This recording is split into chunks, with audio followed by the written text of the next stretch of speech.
कहानी की शुरुआत में हम साइबेरिया की एक जेल को देखते हैं जहां ढेर सारे जर्मन सोल्जर्स को लाइन से खड़ा कर दिया गया था। दरअसल वर्ल्ड वॉर 2 के खत्म होने के बाद रशिया ने बहुत से जर्मन सोल्जर्स को कैदी बना लिया था और उनसे कोयले की खानों में दिन रात काम करवाने लगे। हालांकि इस जेल की सिक्योरिटी काफी कम थी, लेकिन इसके बावजूद भी कोई इस जेल से भागने की कोशिश नहीं करता था क्योंकि इस जेल के चारों तरफ बर्फ ही बर्फ थी और ये जेल किसी भी इंसानी बस्ती से पूरे 14,000 किलोमीटर दूर थी। इसलिए अगर कोई कैदी इस जेल से भाग भी गया तो साइबेरिया की जमा देने वाली सर्दी में उसकी मौत पक्की थी। ये जेल चारों तरफ हजारों किलोमीटर दूर फैली हुई बर्फ के बीच में बनाई गई थी, इसीलिए कोई भी कैदी यहाँ से भागने का सोच भी नहीं सकता था। लेकिन इन कैदियों में एक कैदी ऐसा भी था जो बहुत ही शार्प माइंड था और वो इस जेल से भागकर अपनी बीवी और बेटी के पास जाना चाहता था। इस कैदी का नाम क्लेमन फॉयरल था, जिसे इस जेल में पूरे 25 साल की सजा काटनी थी और क्लेमन ऐसा बिल्कुल भी नहीं चाहता था कि उसकी आधी जिंदगी इसी जेल में बीत जाए। क्लेमन किसी भी हालत में इस जेल से भागना चाहता था। लकीली एक दिन क्लेमन को भागने का मौका मिल गया और वो एक कोयला ले जाने वाली मालगाड़ी में बैठकर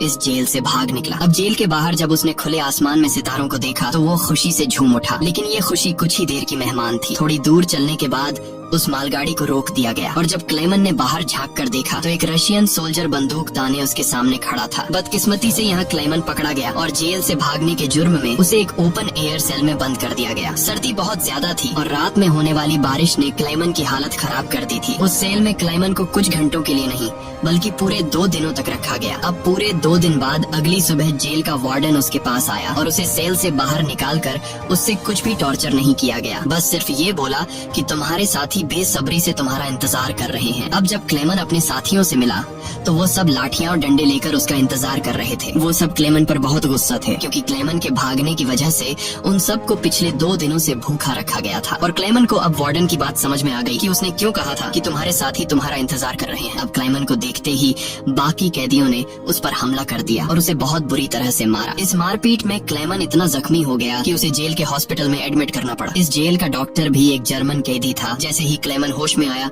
उसने डॉक्टर से कहा कि मैं एक बार फिर से जेल से भागना चाहता हूँ और मुझे आपकी मदद चाहिए। डॉक्टर क्लेमन की बहादुरी देखकर हैरान रह गया कि ये इतना सब कुछ झेलने के बाद भी हार मानने को तैयार नहीं। डॉक्टर ने उसे समझाया कि इस जेल से जिंदा भाग पाना नामुमकिन है और अगर तुम यहाँ से भाग भी गए तो बाहर की जमा देने वाली सर्दी में मर जाओगे। लेकिन हकीकत ये भी है कि अगर तुम यहाँ से नहीं भागे तब भी तुम्हारी मौत पक्की है, क्योंकि जिन कोयले की खानों में तुम काम करते हो वहाँ कार्बन की मात्रा बहुत ज्यादा है जो हवा के जरिए तुम्हारे शरीर में जाता है और उससे कैंसर जैसी खतरनाक बीमारियां होती हैं। इसलिए डॉक्टर ने क्लेमन से कहा कि तुम्हें एक आखिरी बार इस जेल से भागने की कोशिश जरूर करनी चाहिए। उसके बाद डॉक्टर ने अपने सारे गर्म कपड़े, जूते और जरूरत का सारा सामान निकालकर क्लेमन को दे दिया और उसे ये भी बताया कि रशियन सोल्जर्स अपना खाना रेलवे लाइंस के पास छुपा कर रखते हैं। इसके साथ ही उसने क्लेमन को एक बंदूक भी दी ताकि वो अपनी हिफाजत कर सके। दरअसल डॉक्टर ने ये सारा सामान इसलिए पहले से इकट्ठा किया हुआ था क्योंकि वह खुद भी इस जेल से भागना चाहता था, मगर 1 हफ्ते पहले उसे पता चला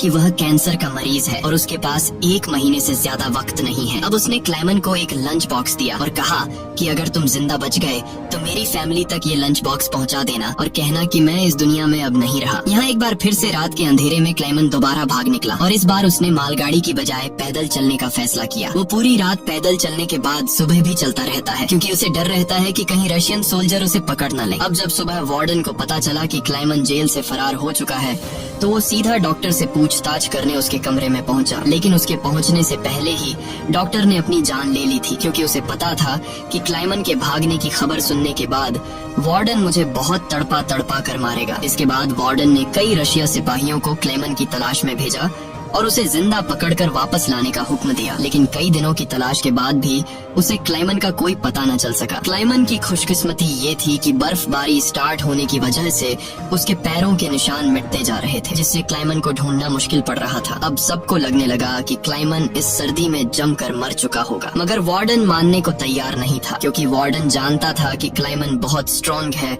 और वो इतनी आसानी से हार नहीं मानेगा, इसलिए उसने तलाश जारी रखने का हुक्म दिया। वहीं दूसरी तरफ हम क्लेमन को देखते हैं जो पूरे जोश के साथ बर्फीले तूफान को पार करते हुए आगे बढ़ रहा था। जेल से भागने के 9 दिन बाद उसे अचानक कुत्तों के भौंकने की आवाज सुनाई दी और जैसे ही वो पीछे मुड़ा उसने एक स्लेज को अपनी तरफ आते देखा। उससे पहले कि वो भागता वो स्लेज उसके पास आ गई और उस पर चढ़ती हुई आगे निकल गई। तभी क्लेमन की आंख खुल गई और उसे पता चला कि वो सिर्फ सपना देख रहा था। दरअसल क्लेमन पिछले 9 दिनों से पैदल चल रहा था और अब उसका खाना भी खत्म हो चुका था। भूख और थकान की वजह से उसका आगे बढ़ना मुश्किल हो गया था, लेकिन इसके बावजूद क्लेमन ने हार नहीं मानी और जैसे तैसे चलता रहा। कुछ दिनों के बाद उसका जिस्म भी जवाब दे गया और वो भूख से बेहोश हो गया। अब कुछ घंटों बाद जब उसे होश आया, उसने अपने आसपास एक अजीब सी आवाज सुनी। तभी उसने एक सील को देखा और ये देखते ही उसकी आंखें चमक उठी। उसने फौरन अपनी बंदूक निकाली और पूरी ताकत के साथ निशाना लगाने की कोशिश की, लेकिन थकान और कमजोरी की वजह से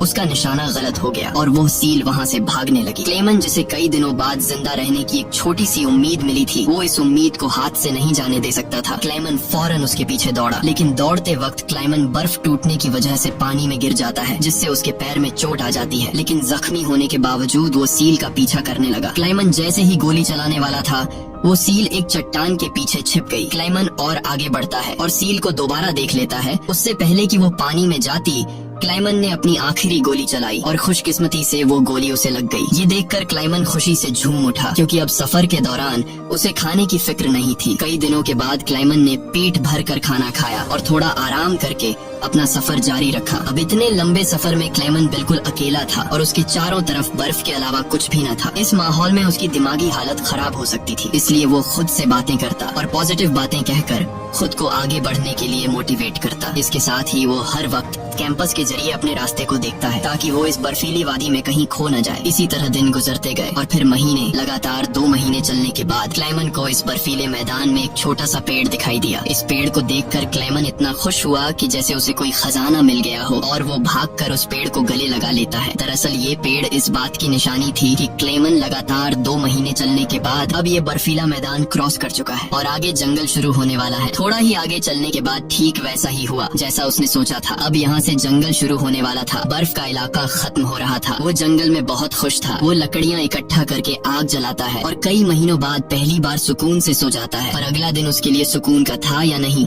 ये कोई नहीं जानता। दूसरी तरफ हम वार्डन को